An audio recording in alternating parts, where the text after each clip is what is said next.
Today on Food Journey, we're discussing what it means to be a foodie and jumping down the rabbit hole to discover how our mind and senses play a role in how we perceive what we eat. I won't be alone either.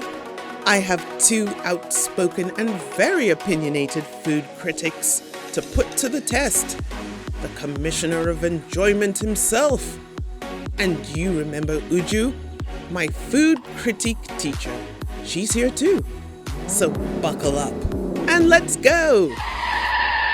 Uju and Ope, welcome to Food Journey. Thank you for having us. Thanks. I'm glad to have you here because you two are self-acclaimed food critics, and I felt you'd be perfect candidates for our episode today, which deals with food and our perceptions of it, using our senses, everything that's involved, okay?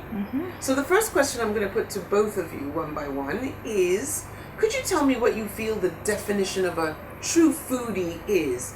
We all know it's not just somebody who just likes to eat. There's more to it. So let's start with Uju. Okay, so a foodie, as everybody assumes, is somebody who just likes to eat, but that's not it.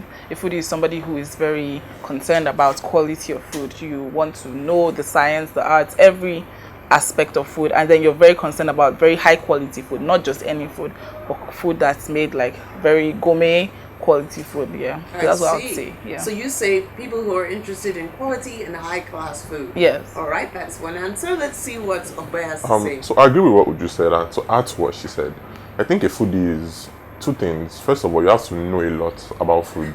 Number one, and number two, food must excite you.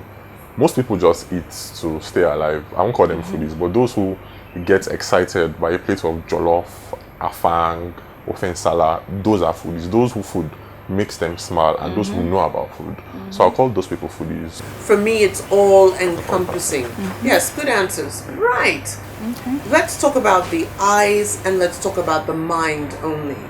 When a plate of food is presented to you, what's the first thing that your eyes do, and how do you correlate that with what your mind is thinking? Let's start with you first, Ope. Seeing a nicely plated food that is neat, that has this and that, like your mind is open to tasting it compared to like seeing a, scanty, roughly plated food. So yeah, food looking nice and being nicely plated and well arranged actually helps you, enjoy the food better, makes you want it more visually. Yes, it's a key factor. It's the first factor when getting food and seeing food. It's the first thing that you see. You eat with your eyes. Yeah. Okay, what about the Jew? Yeah, so I agree with what he said. But then the thing is that I feel like for me, colors matter. Yes. So once the colors are attractive, how everything works together, obviously how it's plated, how it looks, the excitement from the eyes comes with like how you see the colors, how bright it is. Sometimes you think about how it would actually translate to the taste.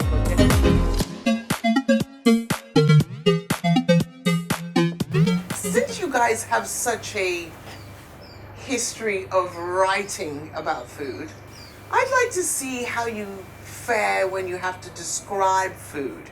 Now there's going to be a little bit of a twist. Look, I see you cracking your fingers. Are you ready for this? I'm going to ask you to describe certain foods, but you're not allowed to say the name of the food, and you are not allowed to say what color the food is. Okay. And you've got to get the other person to understand or guess, really, what you're talking about. Now, obviously, not me, but you're going to describe to Ope. Are you ready? Let me think of the food I've got one for you. Okay.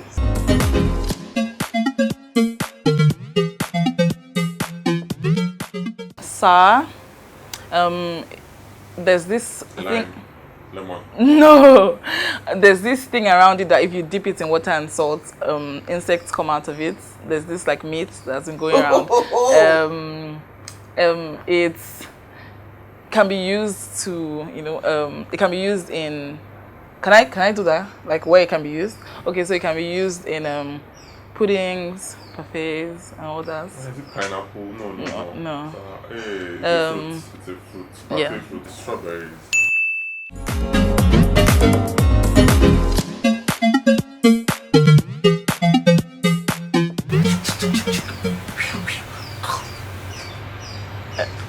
Like it's flat, it's made with flour, Very, very dry.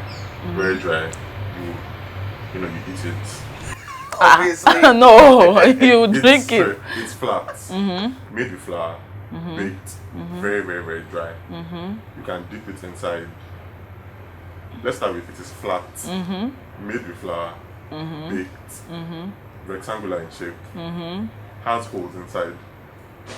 It's baked. It is flat. Let's see what some of our other viewers had to say about this same subject, shall we? Describe a banana without telling me its name. It's a yellow fruit with a little cup, although it's a stem fruit, with a little cup. When it's ripe, it's soft, and when it's not ripe, it's hard. When it's ripe, it's yellow, and when it's not ripe, it's green.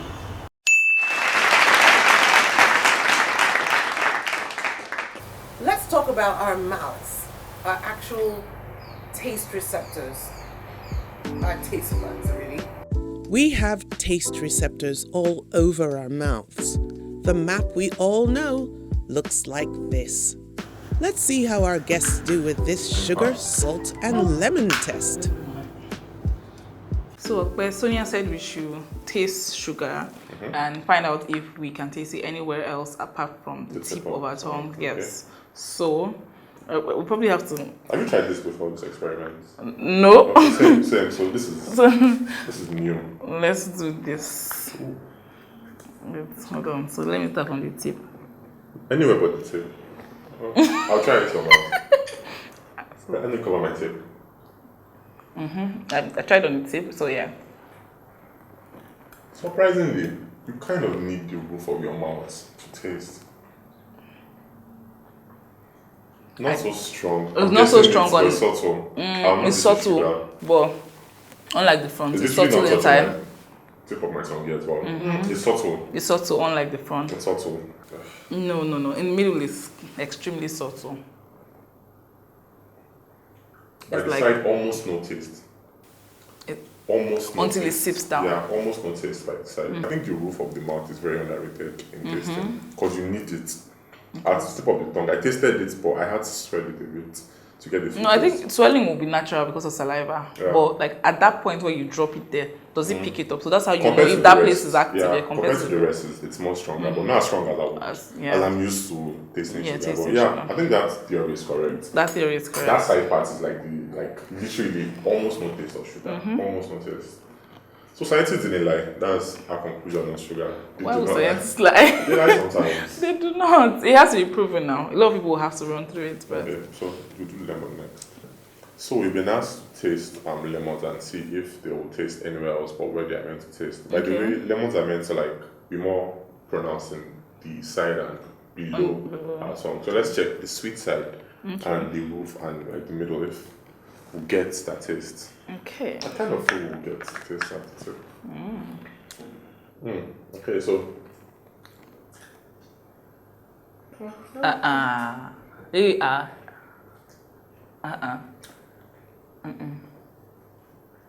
I'm not getting fully sour, but I'm getting. Don't get it. I'm not getting. You get taste. acidity, but you won't get. Yes, that's the word. Acidity, but You not get sour. acidity, but you're not getting So once sour. it touches the roof of your mouth, Yes, that's where it travels. the roof of the mouth feel like is the roof- underrated. People don't give it enough attention. I 'Cause it feel really like the helps. roof is like a sensory nerve, like it passes a message. It's more like the communicator. Acidity. That's what I'm getting. Oh. Very correct. Oh. Acidity. So let's try the middle.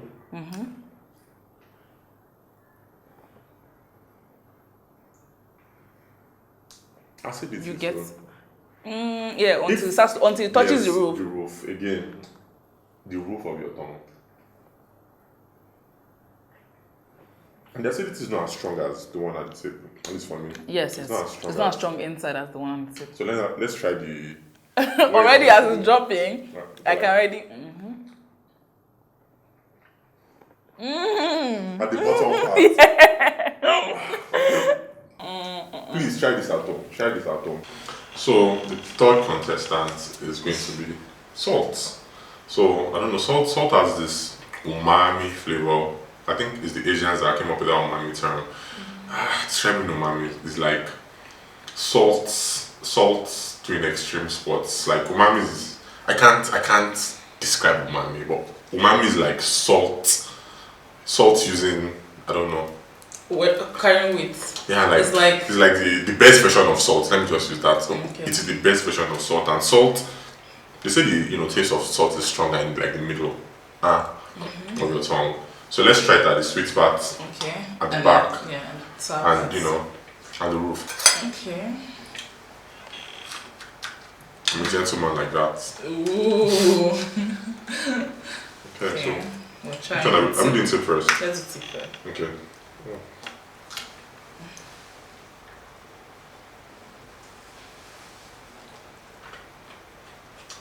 I would say burning sensation. It's like a tiny burn. I think I'll call it like tangy. Tangy. Can I call it tangy? It's more like it's burning. You can feel the heat. It's like if they put iron, like when you're playing with ironing your iron. just that tiny. Like it's not a burn. As if it's about to shrink. Exactly. So yeah, but I will know it's salt actually, but it's not as pronounced. I will know it's salt, but it's not pronounced. It's not as salty taste. So where else again? Let's do inside, like by the side, inside. Should we do roof first? Let's do roof before you close. Let's do roof. Why did we do roof? Oh, it's always so time. There's no like I said, like I feel like the roof is just sensory nerves. Yeah, it's like they just carry message to the brain. The roof, but as time goes on, you start feeling. That's because you've closed your mouth and then. So the roof part, without your tongue being involved, like putting salt on your skin, basically nothing. So now let's do by the back where the lemon is supposed to taste.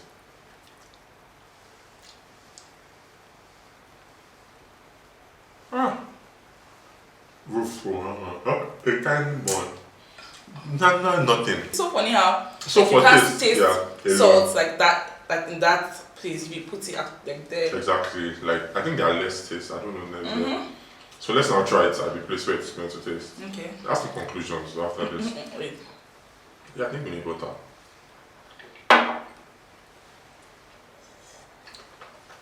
So here. Okay. It's obvious.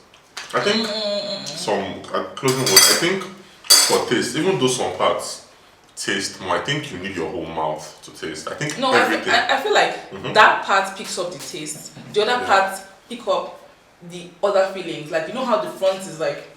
It feels burning.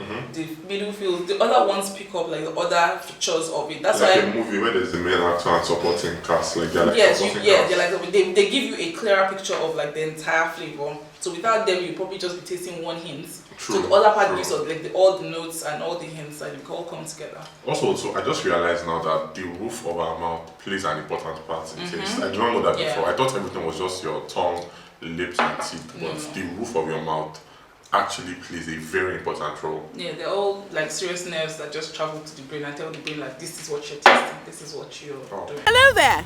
Hi, Food Journey. I have a question for you. Are you ready? Yes, I am. Can you describe the taste of salt? Salt. Basically, tasteless, but it adds some flavor because I can taste it. I don't, that's why I say tasteless, but I know that it does add some tang to whatever food it's been added to. Yeah. So, yeah.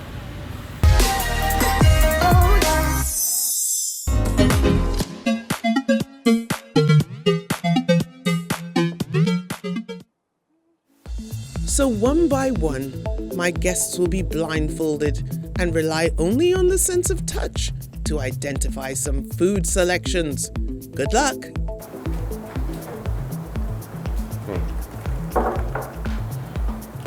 Look at Tope, trying hard to sniff it all out. Your voice echoes in my mind. This looks like a pawpaw. Well, I said eggplant because of this, but this is too coarse. Pawpaw or avocados are not this long.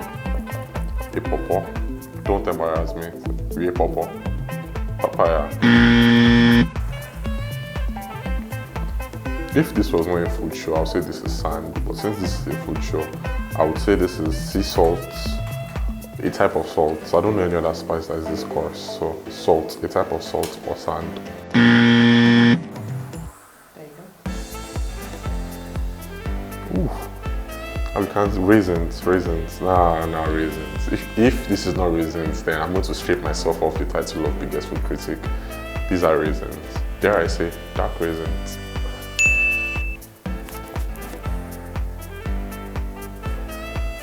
Ooh. Oh, it's not breaking. Ooh. Oh, this is dried. And we can't wait.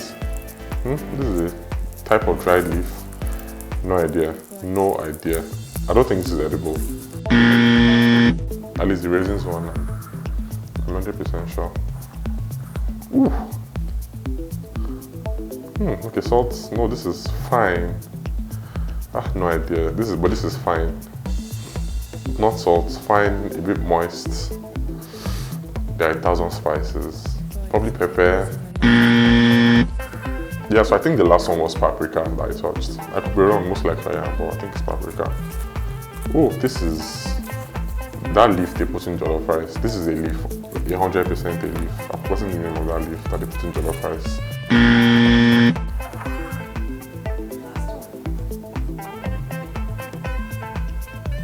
That tapioca, as if that I should know. I'm not a chef. I should know that thing they put in tapioca.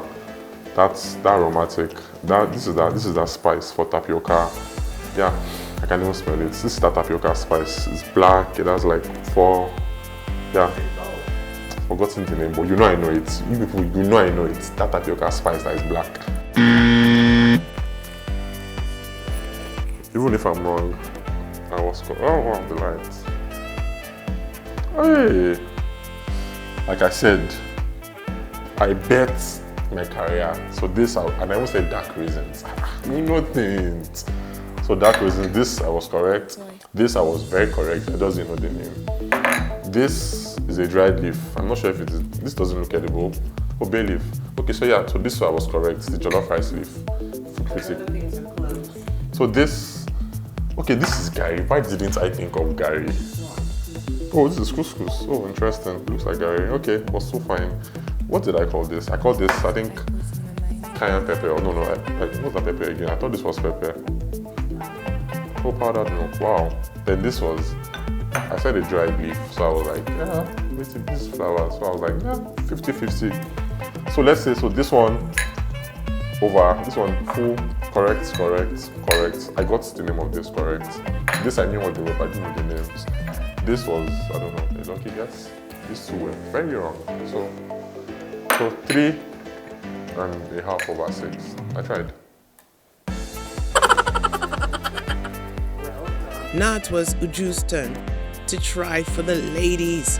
Come on, Uju, let's show the boys.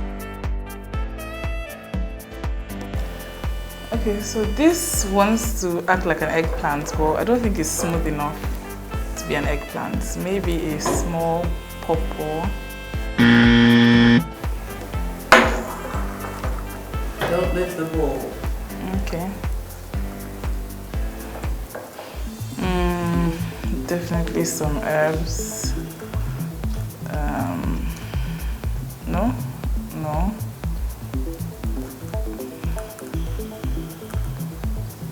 Definitely feels like this serves for making pepper soup called uda, like the other part of it.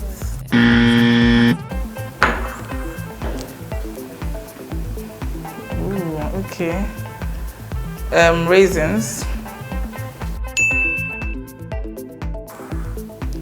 Is that all? Or you have more for me? Jabu gari. This is Jabu gari, so bad. Basil leaf. Yes. We'll call it scent leaf or whatever, but it's basil leaf. I have something else. This is zobo leaf, hibiscus.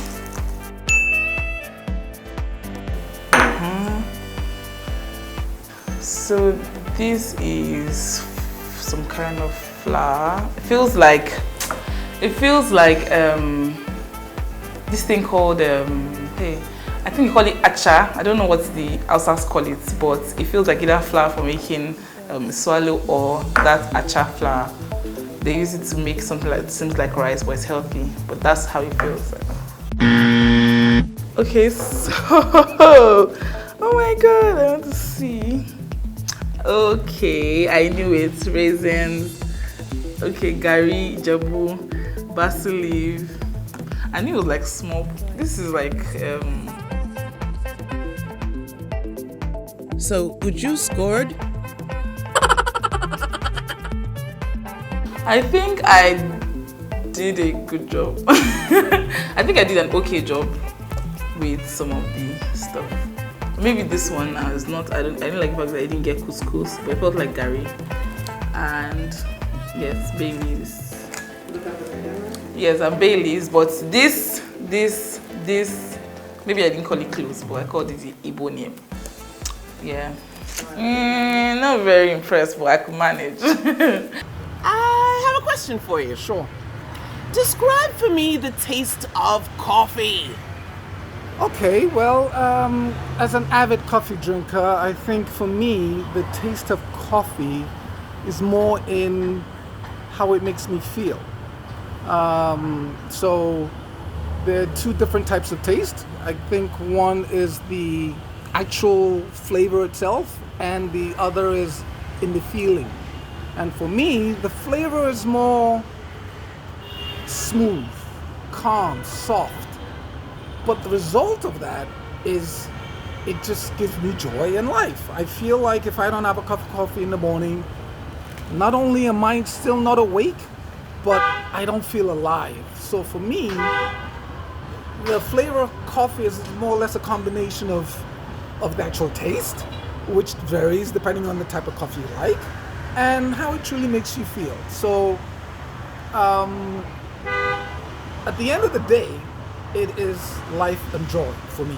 So in terms of the type of coffee I do like, I really like the, I don't know, maybe the latte, but at the end of the day, coffee is coffee. And for me, that's really what it's all about. Well, everybody, I have to say, I have had so much fun with my lab rats today. Cheers to that. Okay. And Uju, thank you so much for being with us today. Thank you for having us. What did you think of it all? I think it was very educative. I was expecting fun. It was very fun. But the twist was that I actually learned a lot. Basically, you don't know it all. It was very educative for me, and I learned a lot. Woo, fantastic. For me, it was exciting because there are lots of things I got to explore. A lot of things I probably haven't taken note of. Not that I haven't taken note of, but you know when you know something, but then you haven't really put it to practice. So it was very, very interesting to see how it actually works. And then try it on TV for the first time. So that reaction, that first experience, amazing. Absolutely fantastic. Well, you all heard it from the horse's mouth, and we're gonna say cheers and goodbye from Food Journey. We'll see you next time. Cheers. Bye. Bye.